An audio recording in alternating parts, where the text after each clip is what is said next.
Hello, families of North White Kindergarten students. My name's Miss Anderson, and I am a second-year kindergarten teacher here at North White. I am excited to have some new kiddos here in my classroom this year. Some of the class rules that we have is to do your best, be nice to each other, and raise your hand if you need help.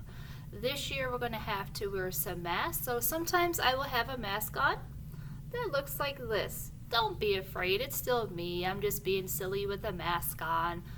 We do need to try to keep our distance this year from each other as much as possible.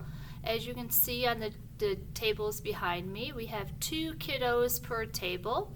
So we have enough room to distance each other from ourselves. We're not going to be sharing a lot of items this year. Everyone will have their own stuff.